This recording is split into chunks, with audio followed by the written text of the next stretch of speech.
மக்கள் தொகை கணக்கெடுப்புடன் சேர்ந்த சாதிவாரி கணக்கெடுப்பானது உண்மையான சமூக நீதியை நிலைநாட்டவும் அனைத்து வகுப்பினருக்கும் இடஒதுக்கீடு மற்றும் உள் ஒதுக்கீடு முறையாக கிடைக்கும் வகையிலையும் நடத்தணும் அப்படின்னு தாவேகா தலைவர் விஜய் மத்திய அரசை வலியுறுத்தி இருக்காரு. அது மட்டும் இல்லாம தமிழக அரசும் சாதிவாரி கணக்கெடுப்பு நடத்தணும் அப்படின்னு அவர் கோரிக்கையும் விடுத்திருக்காரு.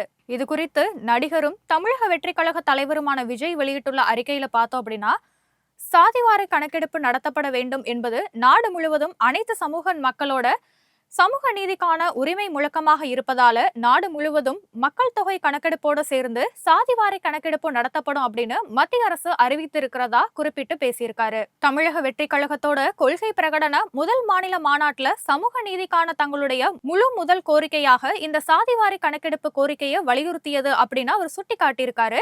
சாதிவாரி கணக்கெடுப்பு நடத்தும் மத்திய அரசு மக்கள் தொகை கணக்கெடுப்போடு சேர்ந்து வெறும் கண்துடைப்பு சாதிவாரி தலைக்கட்டு கணக்கெடுப்பாக நடத்தக்கூடாதுன்னு வலியுறுத்தின அவரு அனைத்து வகுப்பினருக்கும் இடஒதுக்கீடு மற்றும் உள்ஒதுக்கீடு முறையா கிடைக்கிற வகையில நடத்தணும் அப்படின்னு கேட்டுக்கொண்டு இருக்காரு.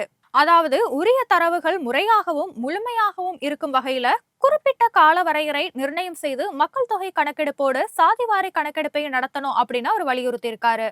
குறிப்பாக மக்களவை தொகுதிகளுக்கான மறுசீரமைப்பை நோக்கமா கொண்டு இந்த கணக்கெடுப்பு நடத்தப்படக்கூடாது அப்படின்னும் அனைத்து சமூகத்திற்கும் உரிய விகிதாச்சார அடிப்படையில அவங்களோட பிரதிநிதித்துவத்தை முன்னிலைப்படுத்துவதா மட்டுமே இருக்கணும் அப்படின்னு விஜய் வலியுறுத்தினாரு. மக்கள் தொகை கணக்கெடுப்போட சேர்ந்த சாதிவாரி கணக்கெடுப்பு நடத்தப்படும் அப்படின்னு மத்திய அரசு அறிவிச்சிருந்தாலும் மாநில அரசும் சாதிவாரி கணக்கெடுப்பு ஆய்வை நடத்தணும் அப்படின்னு விஜய் வலியுறுத்தி கேட்டுக்கொண்டிருக்காரு.